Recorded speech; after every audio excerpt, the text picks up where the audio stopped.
খুব নিরাপদ ক্যাম্পাস আসলে ছিল না। আজকে এসে ওর কাণ্ডটা খুবই আসলে খারাপ লাগছে। আমার তো সারা বছর জুলাই দিয়ে শুধুমাত্র মাফ করলে হবে না, ও সবসময় কিন্তু সামনে থাকতো।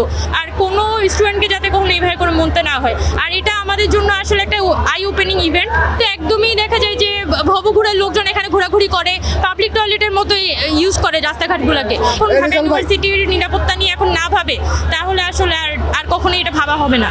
ঢাকা ইউনিভার্সিটি কোনোদিন খুব নিরাপদ ক্যাম্পাস আসলে ছিল না, কারণ ঢাকা ইউনিভার্সিটির যে পরিস্থিতি আমরা আসার পর থেকে দেখেছি যে শুক্র শনিবারে এখানে কিন্তু পুরো মেলা বসে যায়। তো ঢাকা ইউনিভার্সিটির মধ্যে এখন এসে যানবাহন নিয়ন্ত্রণ করা হচ্ছে, সেজন্য যানবাহনের চাপটা হয়তো কিছুটা কমে। কিন্তু আপনি যদি ইউনিভার্সিটির ক্যাম্পাসটা দেখেন, এখানে কিন্তু একদমই দেখা যায় যে ভবঘুরের লোকজন এখানে ঘোরাঘুরি করে, পাবলিক টয়লেটের মতো ইউজ করে রাস্তাঘাটগুলোকে। এখানে এই ব্যাপারে কিন্তু সিটি কর্পোরেশনের পক্ষ থেকে আমরা প্রপার উদ্যোগ কখনো দেখিনি। বারবার কিন্তু অ্যাপ্লিকেশন করা হয়েছে, সিটি কর্পোরেশনের কাছে যাওয়া হয়েছে, এই সোহরাওয়ার্দী উদ্যানের সংস্কার নিয়ে যাওয়া হয়েছে, ইউনিভার্সিটির বহিরাগত নিয়ন্ত্রণ নিয়ে কিন্তু ভবঘুরের নিয়ন্ত্রণ নিয়ে কিন্তু সিটি কর্পোরেশনের কাছে যাওয়া হয়েছে, কিন্তু প্রশাসন কখনোই কোনো উদ্যোগ নেয় নাই।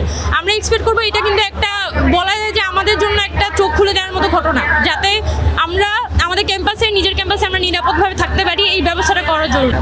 ভিসি পদের দাবি নিয়ে তো আমাদের পক্ষ থেকে কোনো কথা হয়নি। ভিসি এখানে বিষয়টা তো শুধুমাত্র ভিসির বিষয় না, এটাকে আসলে ক্যাম্পাস যে পরিস্থিতির মধ্যে যাচ্ছে এটাকে নিয়ন্ত্রণ করার জন্য একটা পুরো গভর্নিং বডি দরকার, যারা হচ্ছে ক্যাম্পাসের সার্বিক নিরাপত্তা ইস্যু নিয়ে কাজ করবে। এটা যেমন ভিসির দায় আছে, প্রক্টরের দায় আছে, সার্বিক বডিরই দায় আছে।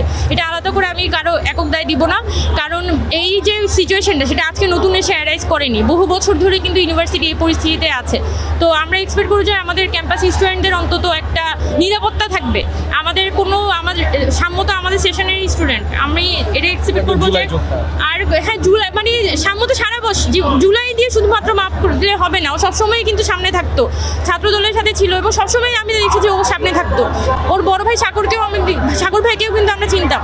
তো আজকে এসে ওর হত্যাকাণ্ডটা খুবই আসলে খারাপ লাগছে। আমরা শুধু এটা এক্সপেক্ট করবো যে আমাদের ক্যাম্পাসে স্টুডেন্টদের নিরাপত্তাটা থাকুক, আর কোনো স্টুডেন্টকে যাতে কখনো এইভাবে করে মনতে না হয়। আর এটা আমাদের জন্য আসলে একটা আই ওপেনিং ইভেন্ট। আমাদের প্রশাসন বলি, গভর্নমেন্ট বলি, ওরা যদি এখন ঢাকা ইউনিভার্সিটির নিরাপত্তা নিয়ে এখন না ভাবে তাহলে আসলে আর কখনোই এটা ভাবা হবে না।